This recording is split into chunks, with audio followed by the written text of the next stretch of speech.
Edge designations, CFA level 1, pre-reading, economics. This is the 4th out of 7 learning modules for economics pre-reads. And this is learning module 4, Introduction to Business Cycles. It's a lovely little learning module. In fact, they're all lovely, but this is a little bit shorter than some of the earlier ones that we have gone through. As per usual, we've got all the learning outcomes available for you there on the front page. There they are. The learning outcome statements, as you know, come directly from CFA Institute International. Okay, and we are now required to put those into all of our notes. As we go over the page, as you can see there, we do it again for you. Okay, learning module 4, Intro to Business Cycles, and as you can see, there is the first learning outcome statement. Describe how resource use, housing sector activity, and external trade sector activity vary as the economy moves through the various business cycles. Okay. We've got a lovely little picture over there. Do take a look at that. But the basis behind learning module 4 is just to have a look at the different business cycles and how an economy moves through those various business cycles and what changes as it moves through the various cycles. And as you can see over here, okay, we really look at it in terms of early expansion, often referred to as a recovery because it comes right at the beginning then after a contraction stroke recession.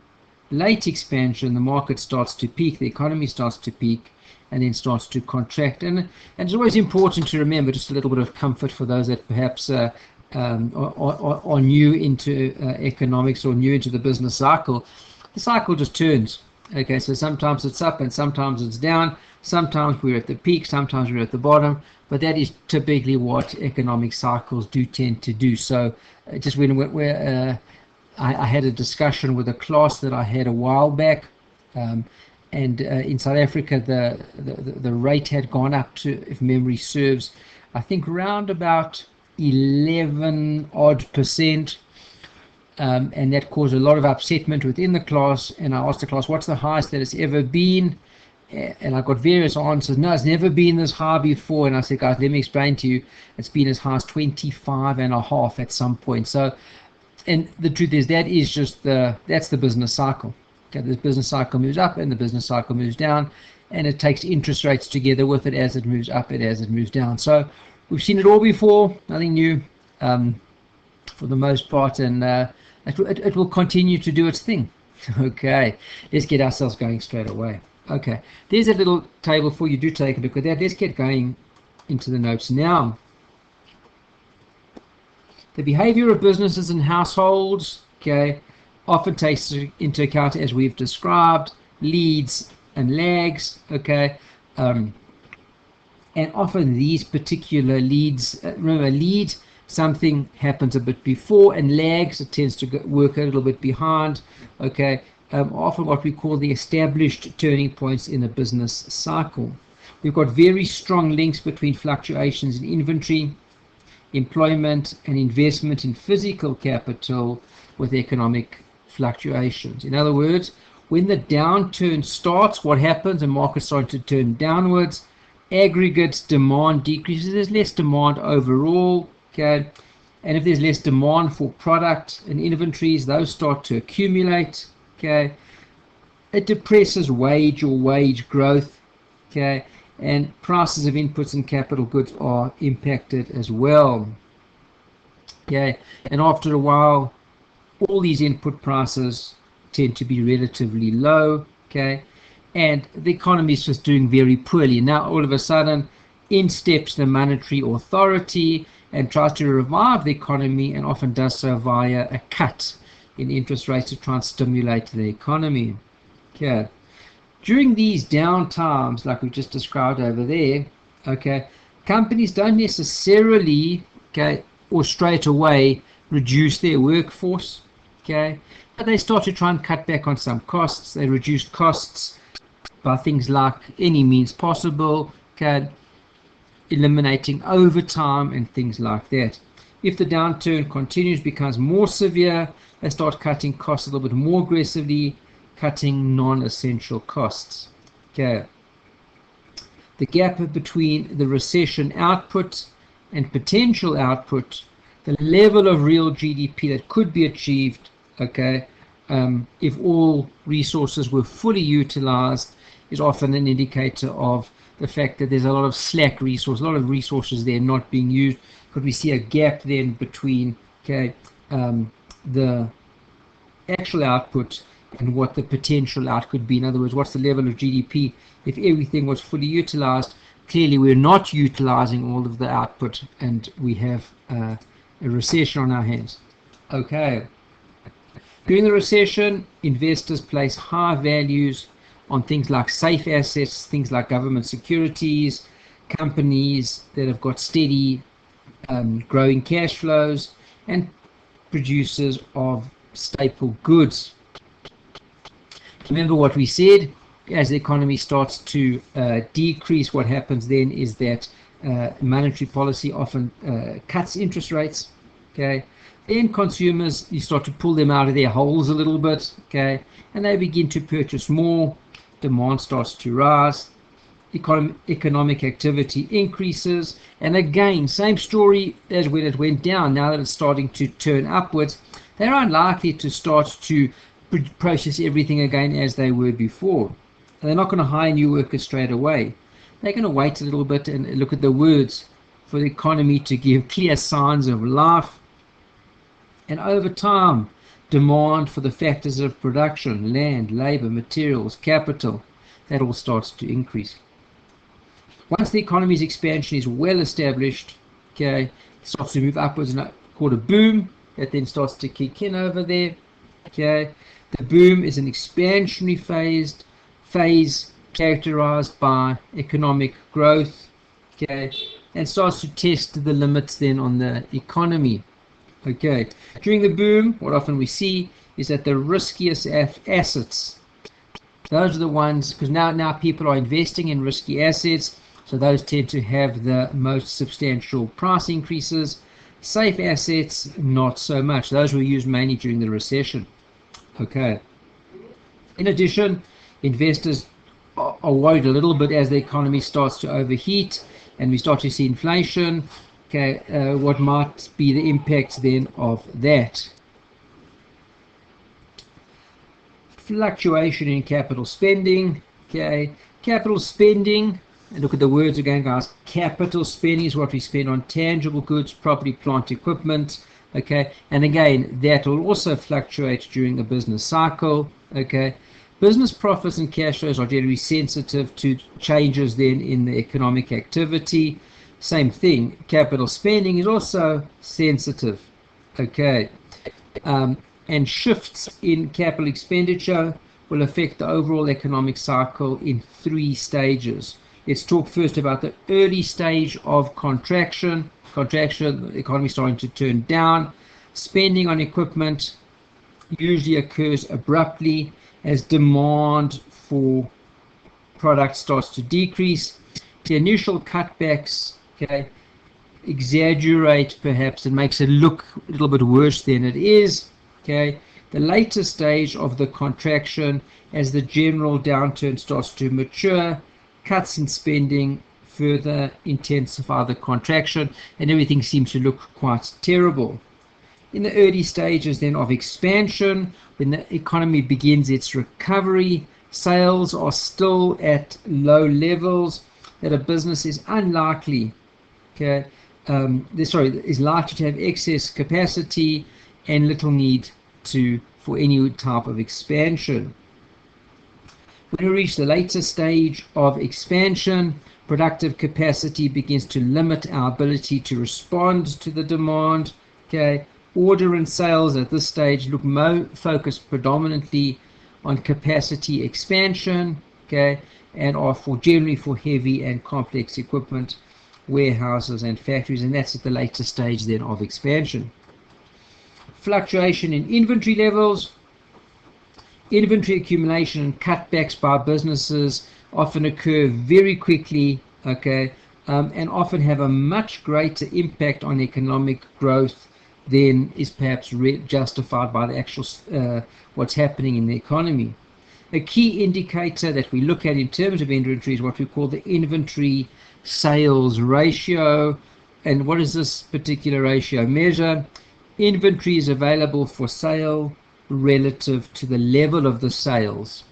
Okay, the interaction of this with the cycle develops in three distinct stages. Number one, toward the peak of the cycle, as sales start to fall or slow down, businesses generally lag in cutting back on new production. And in fact, what happens is inventories tend to increase. But remember, we start to reach the top, so things are starting to taper off a little bit. The lower sales, because we start to taper off, but remember, we still continue with our high levels of production, result in an increase. There's more inventory to sales. Remember, the ratio looks as follows. It's inventory to or over sales. Now, if your inventory keeps going up and your sales keeps dropping, that ratio towards the top of the peak will rise as well.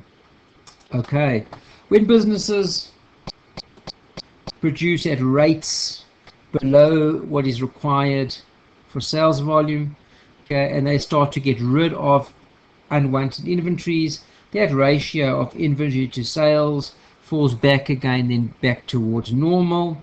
Okay, and there we go. As sales begin their cyclical upturn, a business may initially not be able to keep up with the pace of sales. Okay, and as sales start to rise, inventory we're not able to produce at that same level yet. And then what do we find? The inventory sales ratio tends to fall. It's a subsequent fall in the inventory sales ratio. Okay, when this occurs in the face then of rising sales, okay, quickly this should prompt a surge in production, because you remember, you're selling a lot, you don't have enough inventory to keep up. You better produce very quickly, okay, to catch up with sales, but also not just to catch up with your sales, to replenish depleted inventories. Okay, what about consumer behavior? Patterns of household consumptions often are a good indicator of the overall economic position, okay, and they're important to practitioners for a variety of reasons. Let's have a look over here.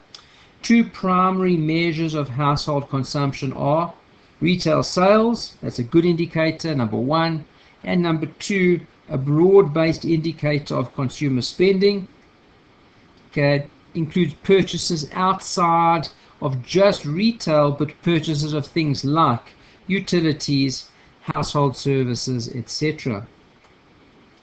Often these measures are presented in nominal terms, okay, and are deflated to indicate the direction of real or unit purchases of growth.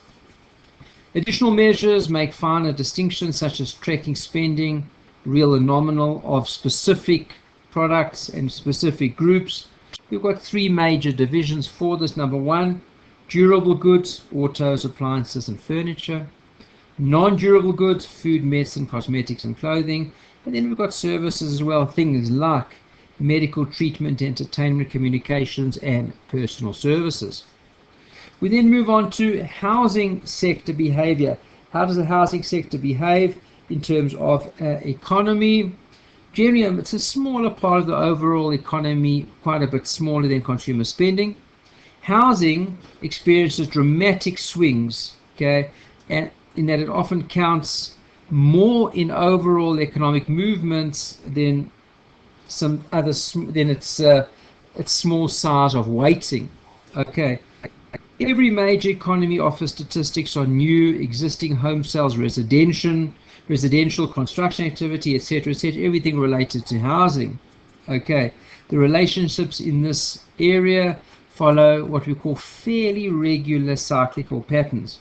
Okay, housing, okay, more than most economic sectors, responds very much to demographics, the pace of family or household formation in an economy. What about external trade? How does that behave in an economy? The external trade sector will vary hugely in size and importance depending on the particular economy. By way of example, in Singapore and Hong Kong, okay, a lot of inputs, okay, are imported, and the bulk of the economy's output finds its way then into the export market, okay. Trade easily, okay, when you take exports and imports, exceeds their GDP, okay. However, if you look at a place like the US, external trade assumes a much smaller part of their GDP. Over our page, top of page 5, okay, let's have a look over here. Imports rise with the pace of domestic GDP growth as needs and wants, or generally increasing demand, increased purchases of goods and services then from abroad. Okay. The net effect of trade often may offset cyclical weaknesses depending on the importance of exports to the economy, okay, and it could wipe it out completely sometimes. Currency also has an important effect that could move trade that is different from the domestic economic cycle.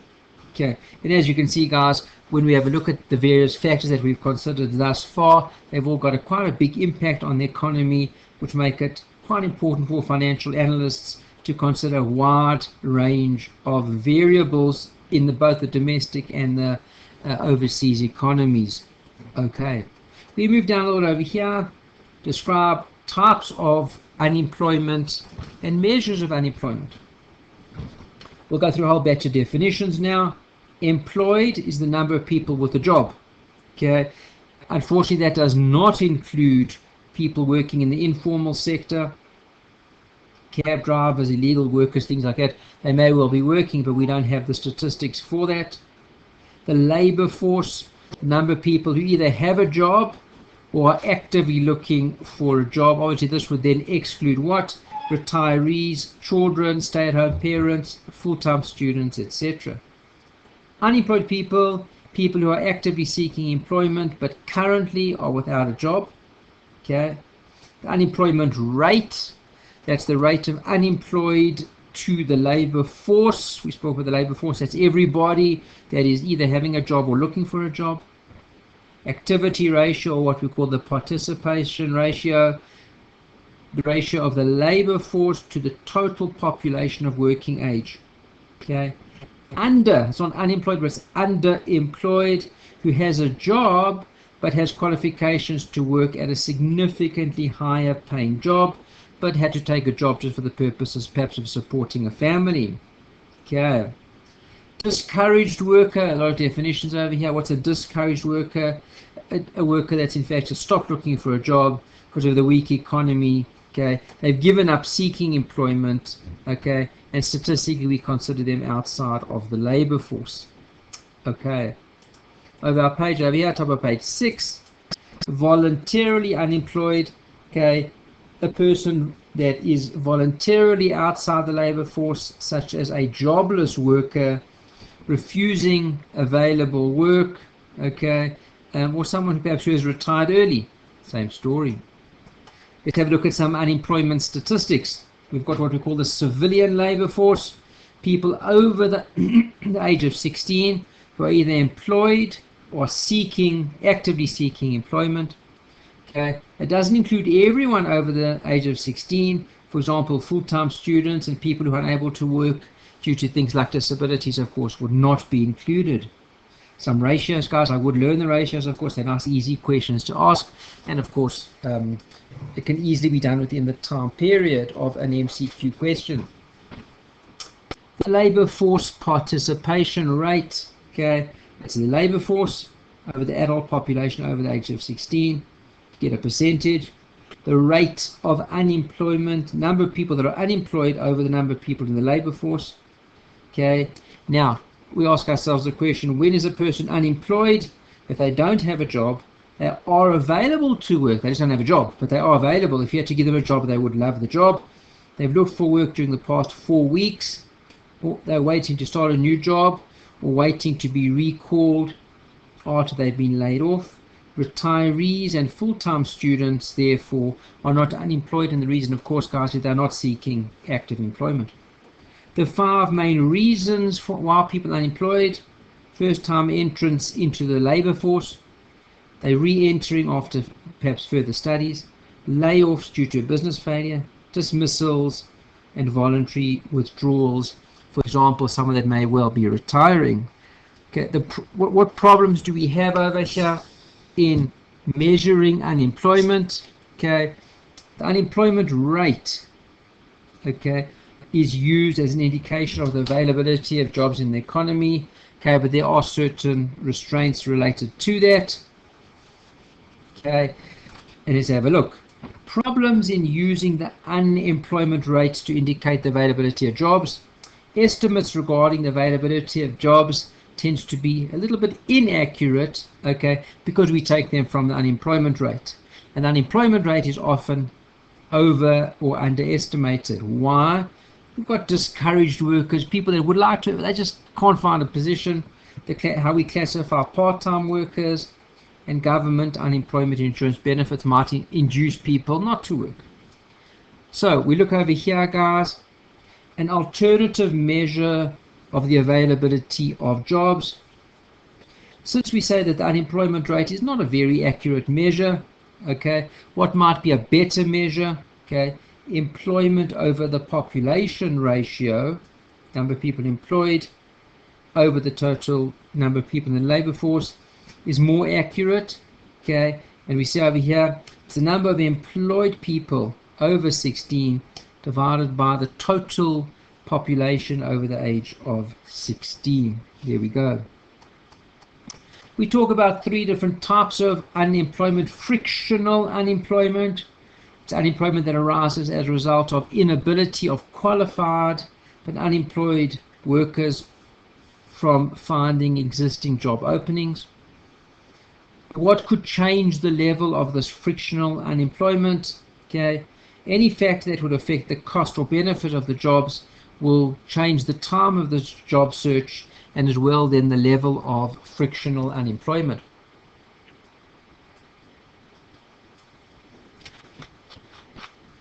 We then look at structural unemployment. Okay, and that results in, it's in the words again, structure. Okay, it comes from the structural characteristics of the economy that make it hard for job seekers to find positions. There may be jobs available. The job seekers may lack the qualifications that are required. Okay, there are various factors which contribute towards skills becoming obsolete. Things like technological change, okay, a change in public sector priorities, a change in institutional factors. All these various factors may have an impact then on structural unemployment. Okay, so on page 8 we talk about cyclical unemployment. Okay, unemployment due to the cycle. Okay, recessionary business conditions. Okay, and as we said a little bit earlier, during a recessionary period, there's a general decrease in the demand then for goods and service, and based on that, those people who produce the goods and service, there's less of a demand for their services. Okay, we talk about full employment. What is full employment? Okay, doesn't mean no unemployment. It's just that the level of employment, okay, which is generally consistent with what we call the natural rate of unemployment. No one will always be employed. That's an unrealistic assumption. Okay, the natural rate of unemployment, what is that? It's the long run average rate of unemployment due to certain factors, things like frictional and structural unemployment. Okay, and of course then what would we know? Okay, that it is influenced by dynamic change and public policy, and this is the kind of employment that is sustainable into the future. Okay, the relationship between the natural rate of unemployment and the actual rate. The actual rate of unemployment will move around the natural rate as things change in the business cycle. Okay, we move on. Explain inflation, hyperinflation, disinflation, deflation, lots of different inflation terms. Away we go. The definition of inflation, it's a continuous rise in the general level of prices of goods and services. You could also say that what, guys? It's a decrease in the purchasing power of a monetary unit, whatever that happens to be, for example, the dollar. How would we calculate the inflation rate, which is the percentage change in some type of a price index? Okay, so you would take the price index this year, where does it stand now, less what it was last year. As my numerator, my denominator then is what's the price index as it stands last year. Let's have a look at an example. Price index is 300, okay, for 21 and 250 last year. What's the inflation rate? So it's 300 now less 250 over 250, okay, and there that does not seem correct to me. Let me just rerun that calculation, because 50 over 250 is not 2%, of course, guys, my apologies. That would obviously be 20%. Okay, there we go. So just make sure you just pick that one up there. Okay. The effects of inflation. Let's have a look. Inflation means that if you had $100, okay, last year, and you've got the same amount of money now, you can in fact end up purchasing less real goods or services in the future. So what's really happened, guys? The value of money decreases in an inflationary environment. The two types of inflation: one is anticipated, which is a change in the general price level we expected. Unanticipated inflation is a surprise to most individuals. What are the main harms of inflation? Okay, unanticipated inflation, people get a bit nervous, they weren't expecting it, and starts to discourage investment. Inflation distorts the information that's delivered by prices. We're not really sure what's the real price, okay?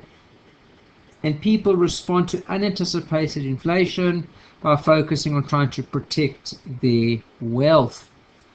Okay, we've got a concept over here called stagflation. Okay. And what is stagflation? You've got a combination here of high inflation rates with a high level of unemployment. So it's a bit of a problem. Prices are high, but not too many people are being employed. Generally, you've also got a slowdown in the economy. Okay. We saw this in the 70s in America.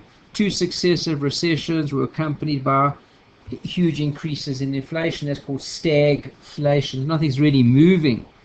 Deflation, a general decrease in the levels of prices. When the inflation rate falls below zero, it's called negative inflation. Okay, and then interestingly enough, the value of money increases. Okay, we've got a concept called disinflation, which is a slowdown in the inflation rate. Okay, it starts to decline to lower levels.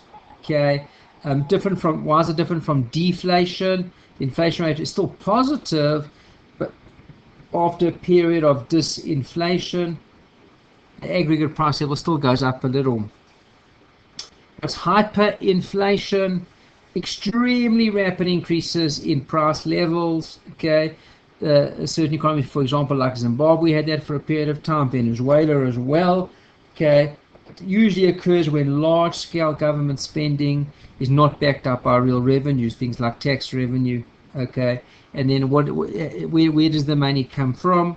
The monetary authority just generally increases the monetary supply. Okay, top of page 10. Let's have a look at the construction of indices that we use to measure inflation. Okay, number one. Okay, we've got a price index. The price index is the average price of a basket of goods and services. Okay, we'll use various methods to average the different prices. Okay, you've got a price index that's created by holding the composition of the consumption basket constant. Okay, I hope I'm pronouncing this correctly. It's the Las-Paris index. Okay, because most price indices are created and are there to measure the cost of living.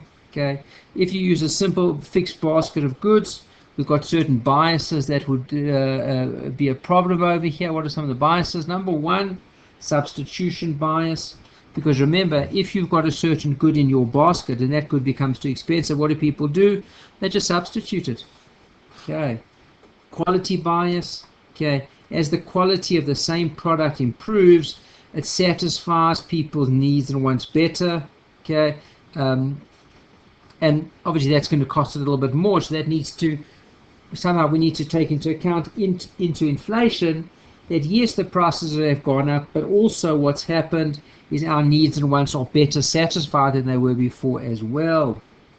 New product bias. Okay, new products are frequently introduced, and a fixed basket of goods and services may not include the new products. In terms of the quality bias, we can sort that one out through a practice what we call hedonic pricing. Okay, new products are introduced into the basket over time. The substitution bias, we can fix that, okay, by the Fisher index, where we use the geometric mean of the Laplace index and the partial index. Okay, the latter index, okay, using the current composition, exactly what's in the basket right now. Okay, have a look over here. The price index and inflation rate. January 2012, okay, 50 loaves of bread were there at $3 a loaf. Okay, 70 kilograms of fish and 4.4 kilos per kilogram of fish. Okay, and February you can see the changes. Okay, 70 loaves of bread at 4, not 3. 60 kilograms are slightly less at 4.5. January, we have a look over here and we say, what's the total value of the consumption basket? Well, 50 loaves at 3, 70 kilos at 4.4, $458. A price index would use the relative weight of a good in the basket to weight the price in that particular index. Okay. Therefore, the same consumption basket in February, what's that now worth? 50 for bread times 4 and 70 at fish at 4.5. Okay, giving you an amount of 515. And of course, you can work out the price index then for February. Okay, is everybody comfortable with that? Okay. And we can work out the inflation rate based then upon that, just the maths over there. Okay. We continue onwards. Compare inflation measures, including their uses and limitations. Well, we've got CPI, PPI, PCE. Let's have a look at them. CPI is just a consumer price index, which tracks the domestic economy in terms of inflation. Okay. Generally, it looks at the average of prices paid by urban consumers for a fixed basket of their goods and services. That's Laplace index. Okay.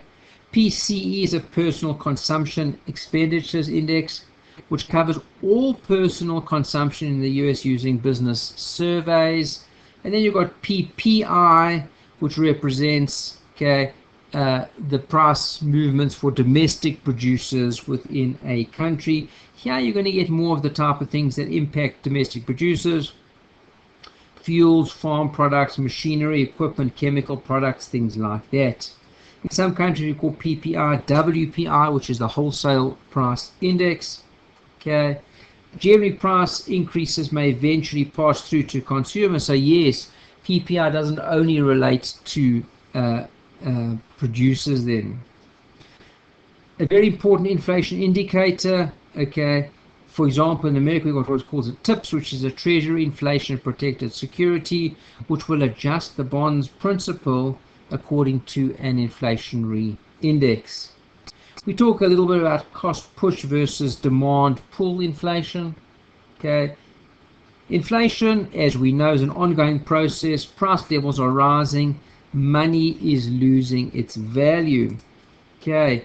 There's two types. There's cost push and demand pull. Okay. We start off first and foremost with demand pull. Inflation arising from an initial increase in demand. You can see it's demand pull.